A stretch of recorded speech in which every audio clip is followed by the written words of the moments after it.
The Florida Gators start spring ball today. Who has the most to gain? We're going to talk about that here on Locked On Gators. You are Locked On Gators, your daily podcast on the Florida Gators. Part of the Locked On Podcast Network, your team every day.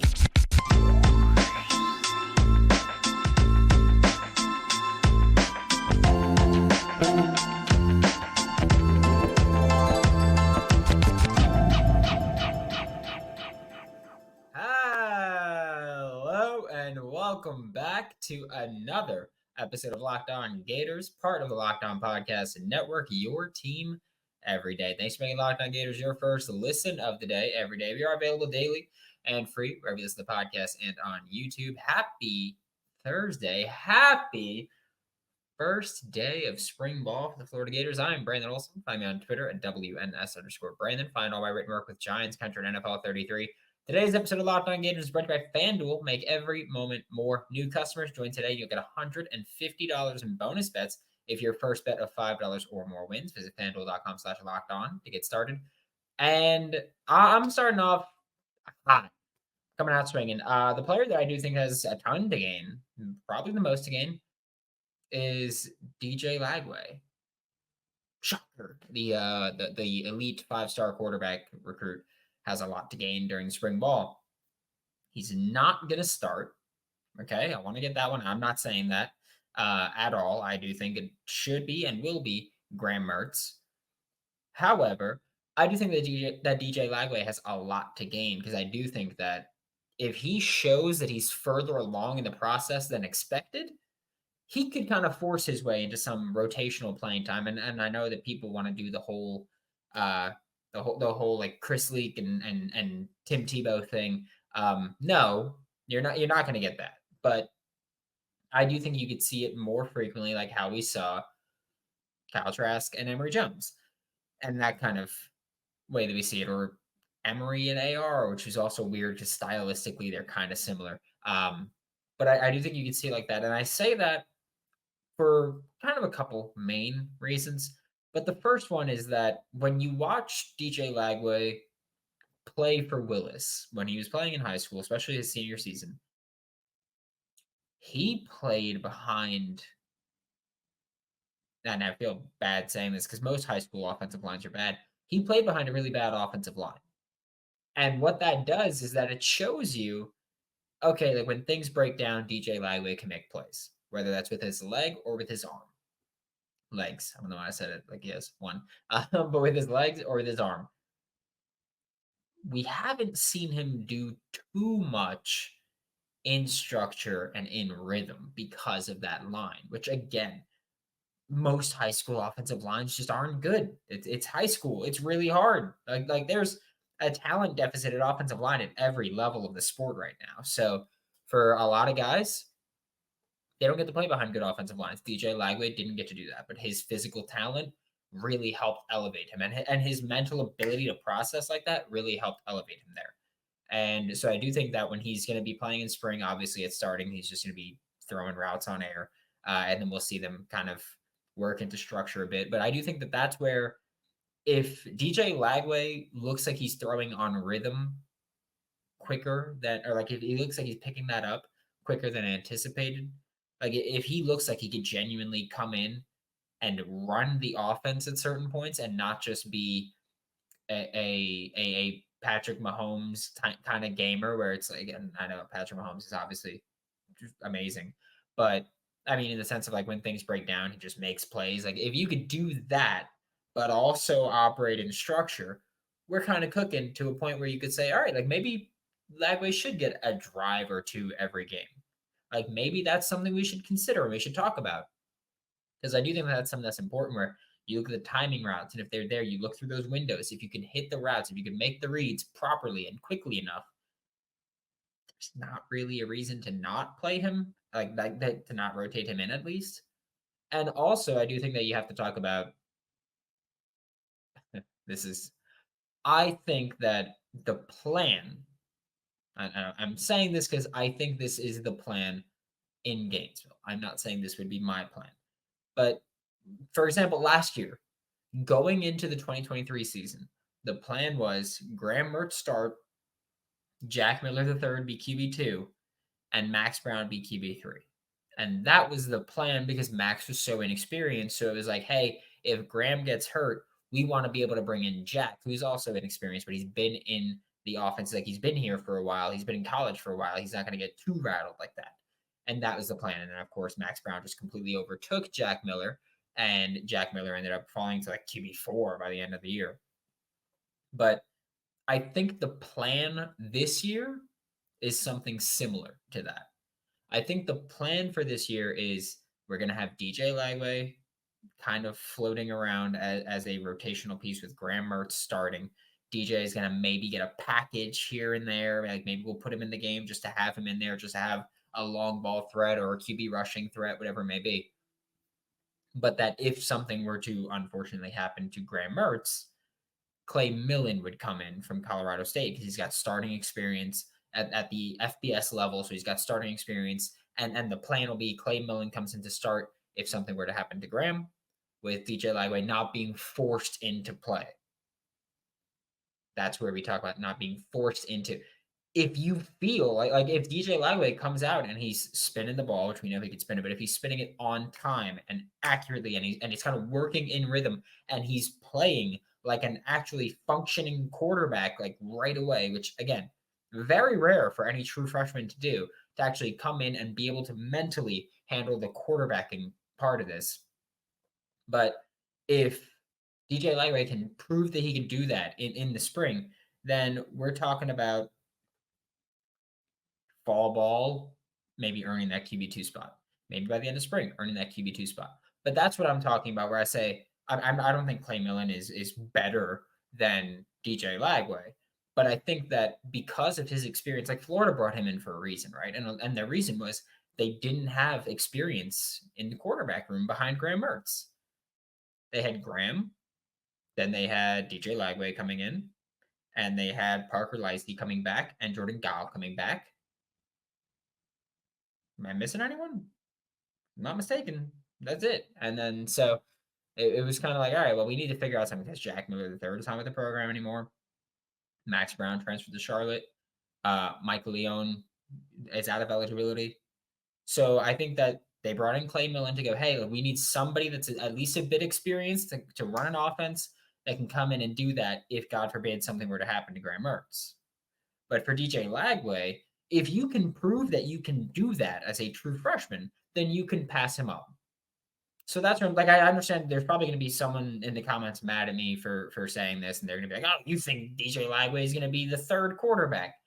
I think he might be, but I don't think he's the third best quarterback. I still think that he's the second best right now, and that with experience, he'd be QB1 here. Like that's not, I don't think that's a far-fetched thing for me to say. So I do think that DJ Lagway has a lot to gain where he can go from QB3, maybe rotational guy, and we're going to have QB2 be an experienced backup to, we think that DJ Lagway can elevate us, which I think he would elevate you more than Clay Millen would right now. You just have to probably dumb down the offense, but he would be able to work more. But so I think that that's where DJ Lagway has a ton to gain this spring, where he can really prove like, hey, I am that dude and I can do that. And I'm not worried about the inexperience. I'm not worried about that. Like that's what, for me, I think that's where DJ Lagway really has to show that he can do this spring, is that he can run the offense, which we know he did that at Willis, but of course it's different now. You're not the guy, like because at Willis he was the guy. He ever since Spy Kids 3, he's the guy. So at Willis, he was the guy that everyone looked up to. Here, you're coming in as a true freshman in the SEC with some guys that have been here for 5 years. Like they're not going to just go, oh, you're my leader. Like you got to take that and you have to take control of the offense. So I think that where DJ Lagway will or has the opportunity to really impress is not physically. We know what he can do physically. He's damn good. And we know that mentally he doesn't break down. But to be able to lead as a young true freshman is huge. And I think taking advantage there, and like Billy Napier's openly expressed every year, he's like, yeah, we ask our quarterbacks to do a lot, leadership wise and behind closed doors. And we ask them to do a lot. And for DJ Lagway, you have to prove you can do that. Because if something were to happen to Graham Mertz, you're going to be the guy. And so you need to be able to prove that. And I think that that's the important part for Lagway this spring, where he can gain a lot. Again, I don't think he's going to be in the conversation for QB1 at all this year. I think that you brought Graham Mertz back with fully the intention of going, we saw what you could do, and it ran our offense pretty well. So come on back for another year. We'll have DJ Lagway waiting in the wings.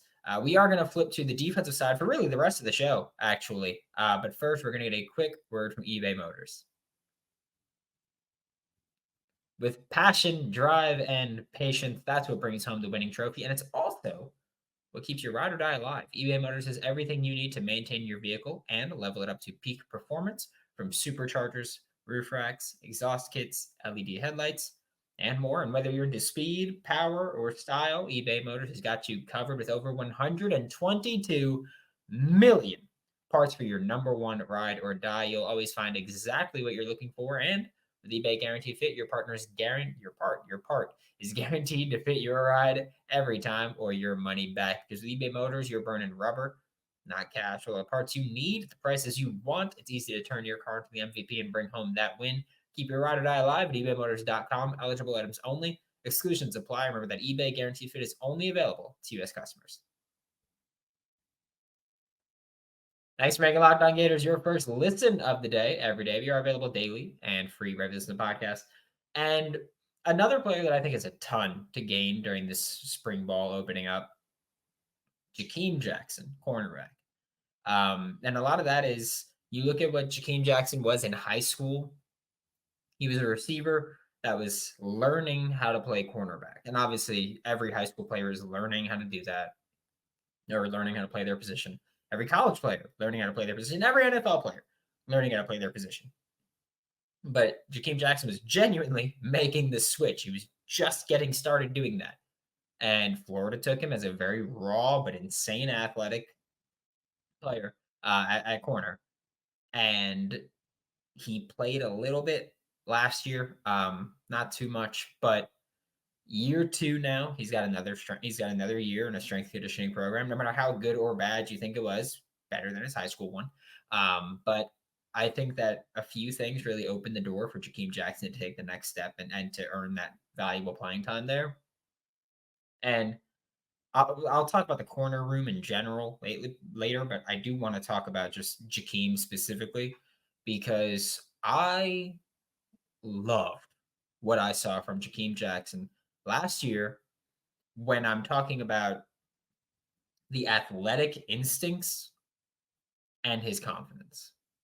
And by that, I mean that the confidence specifically is a big one. You look at the Vanderbilt game, gave up a huge catch to, I think it was Ken Seals, who transferred out of Vandy. But look at that, and I think he means like Colorado. But you look at, he gave up a big catch to Ken Seals, huge gain, or Will Shepard. Ken Seals was QB. Will Shepard was the receiver. Same one that like torched that Marshall play. Ken Seals was QB to Will Shepard. Gave up a big completion. And then what did Vandy do? It wasn't a touchdown, but Vandy then went at Jakeem Jackson. I think it was two plays back to back after that. And he came back and answered the call both times. He came back and he made the play. And that's the kind of thing where, if you've never played corner and you've gone, like, if you haven't played corner before, and if you have, and you've been burnt, I think for pretty much everybody, it's happened at some point. If you say it hasn't, you're lying. But if you've been burnt at a point, and whether or not it's completion, whatever it is, it can rattle someone. It can. You have to play with supreme confidence. And I think that Jakeem Jackson is doing that, which is insane for someone who's just learning how to play corner. And like, that's him knowing, like, yeah, that happened, but like, I'm an insane athlete. I got great length. I got long arms. Like, he looks like a spider out there. Like, it's just insane. But Jakeem Jackson, he had that confidence that came back, and it was awesome to see. It was. It was just one of those things where you see a lot, even when you're watching Florida or other Power 5, Power 4 programs, or the NFL. You see a corner get beat, and they kind of hang their head a little bit, and you see them like kind of playing a little skittish after that. Jakeem Jackson was like, all right, run it. Like, go ahead, do it again. I don't care. And that was awesome. Like, I will not get that. That's been in my head since that game of just that's elite confidence level. And again, the athletic instincts. Like, he is a fluid athlete. You see it all the time. And like every time he's on the field, you see his athleticism at play. You can go back to his high school games, whether he's playing corner or receiver. Great athlete. And I think when you look at the athletic instincts and the confidence, you go, all right, dude, like we just get you technically refined and you're there. Like he plays with that alpha mentality at corner. And I think that when you play with that alpha mentality at corner, and you haven't proven that you should do that, and by that I mean like I'm not saying he shouldn't play with that alpha mentality, but like he hasn't proven he's that dude, but he plays like he's that dude, like with that level of confidence. And so I'm very much looking forward to Jakeem Jackson. I think that this year he has that opportunity. And like I mentioned earlier, I was going to talk about the corner room. This cornerback room is incredibly young and very unproven outside of Jason Marshall. Like you look at the corner room, and there's really not much returning production here because your corner room went like 4 deep last year. One of those guys is gone. So you got Jason Marshall Jr., you got Devin Moore, like every time he's on the field, he plays well, but he's so rarely on the field. Dijon Johnson, I think Jakeem Jackson's better than him. Dijon didn't play a ton. You look at who's in that corner room. There's not a lot of guys that I'm looking at and I go, I want them on the field over Jakeem Jackson. There's just not. And I think that this year he has a lot, like not a lot to prove, but he has a lot to gain. Because if he can come in and have a strong spring, where again, like you don't get to see a ton in spring, like you're not gonna really find out who your dudes are too much. But Jakeem Jackson, you could do that at corner, especially if they put you in those one-on-ones. You could do that. If they put you in those one-on-ones and you dog, you could do that, especially against the great athletes that are in the receiver room right now for Florida. Like you could be talking about Trey Wilson versus Jakeem Jackson as one of those wild matchups. Not to the extent that we talk about like Percy Harvin versus Joe Hayden, but when you go, oh my God, those two guys were going at it in practice. I wish I could watch that. That's what we could be talking about. Like that level of dude, like Jeff Okuda versus Chris Olave or Garrett Wilson at Ohio State a few years back. Like, what be like, oh my God, like those two guys are going at it. Jakeem Jackson, that's like those iron sharpens iron thing. Like, this is where Jakeem Jackson gets to show that. And I'm very much looking forward to him with another year in this defense, another year in this system. And that's another part, too, of obviously having some continuity there. For Jakeem Jackson, he's only played in an Austin Armstrong defense. He's not even one of those guys where it's like, yeah, I went from like Jason Marshall, had to go from Todd Grantham's defense to Patrick Toney's defense to Austin Armstrong's defense, which again, when you go foundationally, Austin Armstrong, Patrick Toney, their defenses are pretty similar because they're both from the Ron Roberts coaching tree. They do similar things. Austin Armstrong calls a lot more cover 3 than Patrick Toney did. Patrick Toney leaned more towards quarters. You saw Austin Armstrong did more cover 3, more cover 1. And when you do that, you're going vertical a lot. And an athlete like Jakeem going vertical a lot, test him. Like, I want you to test him because that's the kind of guy where he used to play receiver, great length, great athleticism. Test him. I promise you, I will not be like, if you get beat, I'm not going to be mad. If you get beat making a play on the ball. That was the thing that drove me freaking crazy last year, was watching Jason Marshall and Jalen Kimber not making a play on the ball and giving up the catch. Like, that was like, even when they were there, they just weren't making a play at all and giving up a huge catch. And it's like, I'm not going to be mad. If you're going up and you got your arm in there, or you're jumping up and you're trying to pick it or get your body there, or you're trying to check them out, whatever it is, like, I'm not going to be mad if they just make a great play. If the receiver makes a great play, that's different from just getting bullied. But I need the corner that's going to make those plays, and Jakeem Jackson could be that guy. Very high on him, and love his talent, love his ability, and his ceiling. Whew, my God! You figure that out, and you've got a stone cold killer at corner 1. I'm just going to let you know that we are about to move a bit down the a bit down the field to go to linebacker. But first, we're going to get a quick word from Amazon Fire. Today's episode of Locked On Gators is brought to you by Amazon Fire TV. Fire TV is your destination for sports, from live games to highlights to in-depth analysis. Fire TV offers amazing viewing experiences with smart TVs, as well as the Fire TV stick that you can plug into your existing TV that provides access to millions of movies and TV episodes, as well as free and live TV. And the Fire stick is what I have in my living room, just if you were curious. Whether it's opening weekend for baseball, college basketball tournament, the Florida Gators, you're going to want to have a Fire TV. Fire TV recently created Fire TV channels to deliver a constant supply of the latest videos from your favorite sports brands, wink, wink, all for free. That includes all of us at Locked On and most of the big pro leagues and college conferences as well. Fire TV channels let you dive into all the game analysis, highlights, and more to keep up to date on all the latest in the world of sports, March Madness, NBA, MLB. Pretty damn good time to be a sports fan, I'm just saying. Not to mention great news, entertainment, gaming, travel, cooking videos as well. Check out Fire TV channels on Fire TV and Alexa devices. And if you haven't checked out Fire TV channels, you should. Just trust me, I'm just saying. To learn more, visit www.amazon.com/lockedonfiretv. To wrap up today's show, we are moving to linebacker, which is, yesterday we started talking about linebackers. Today we're going to wrap up by talking about linebackers. And the player that I think has a ton to gain, Jaden Robinson. Like, hey, it's there. It's there for him. He can do that. Like, you look at Shamar James, first off. Shamar James is going to be healthy for the season. I want to make that one clear. Shamar James is going to be healthy for the season, assuming there's no setback. But his timetable is that he's going to be healthy for the season, but that he isn't expected to be fully cleared for the start of spring ball, really. Like, he's going to be active, but not contact jersey is what I mean. He's going to be wearing a no contact jersey is the expectation. So Shamar not wearing the contact jersey, that means guess what? He's not going to be on the field at those points. That means that there's a little bit of playing time available during those reps. And Florida, they've had new faces into the linebacker room, not just Pup Howard from the transfer portal, but Aaron Childs, Miles Graham. You've added to the linebacker room. You're going to be figuring out which rotations work, because it's not just this guy's a good linebacker, this guy's a good linebacker. Let's just put them on together. You got to find combinations that work as well. You see that a lot where it's like, well, these two shouldn't be on the field together. These two should. They work well together. They have that chemistry.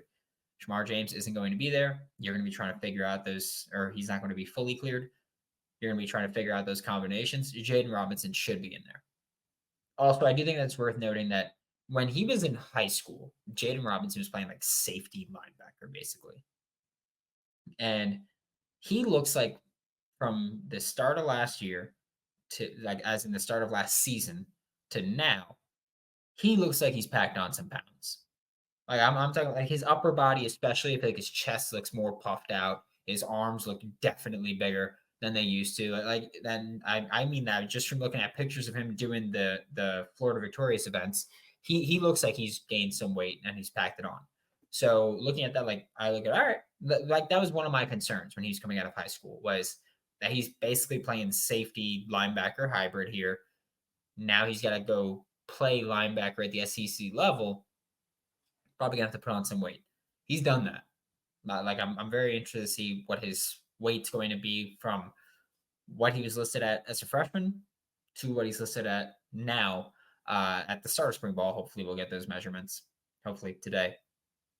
But there's that. But also, when you go back to what Jaden Robinson was doing in high school, and I remember this was a big thing that Billy Napier talked about on signing day in 2022, when they signed the 2023 class, and they were talking about Jaden Robinson, and Billy Napier was like, yeah, he had 7 straight games with a pick, or 7 straight games with a defensive touchdown or something like that. It was an insane thing to see. So when I look at Jaden Robinson, I know he's an athlete. Just watching him, you can see he's another guy that is very athletic.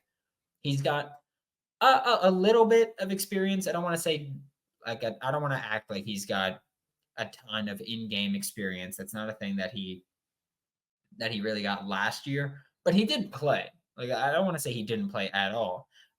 Pull up his exact snap count from last year. Was that he played 64 snaps on defense throughout the year.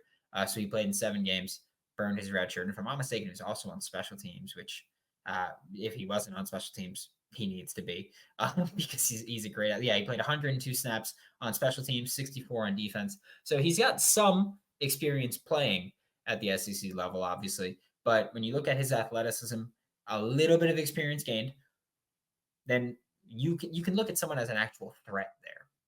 And like, again, we know in high school he found a way to force takeaways. Lord knows that Florida can desperately use someone that can take the ball away, whether that's punching the ball out and forcing a fumble, whether that's a pick, I don't care. But Florida's defense needs more takeaways. We talk about how their defense gave up a ton of yards and how it was, the 2 outside corners gave up like 22 yards per completion and insane stats like that. But the defense also needs to force some takeaways. Like, they were terrible at forcing takeaways. It took, with the Tennessee game, I think was the first one, and it was a tip drill pick. So it was like, it wasn't even like you just went out there and made a play. It was a tip drill that popped up and then you made the play. And it was stuff like that. But for Florida, like, your defense, you need to improve just in terms of not giving up as many big plays, but you also need to improve in terms of forcing takeaways. And so I look at Jaden Robinson and I go, all right, yeah, you've got safety, linebacker experience. You're a great athlete. Shamar James isn't going to be fully available right now, or likely isn't expected to be fully available right now. You've got Ron Roberts coming in to coach your linebackers. You've got everything in front of you where if you just get your head screwed on right, not saying his isn't, but if you just get your head screwed on right, it's like everything's in front of you to make plays, earn playing time, and become a contributor. And I'm not saying that he's going to be linebacker 1 or anything like that.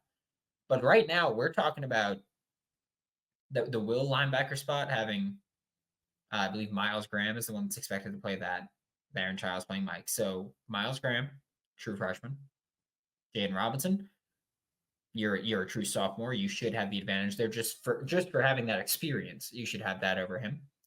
You got RJ Moulton moving from safety to linebacker.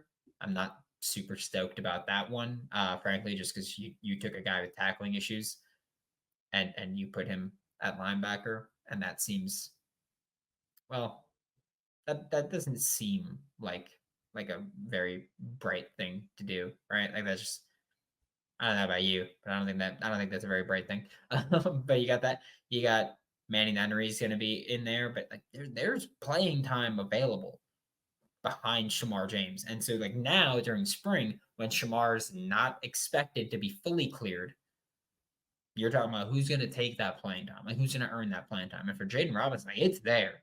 You got to do it, but it's there in front of you. So I think he's got a ton to gain right now. Thanks for making Locked On Gators your first listen of the day. Every day, we are available daily and free reviews in the podcast. We'll be back tomorrow.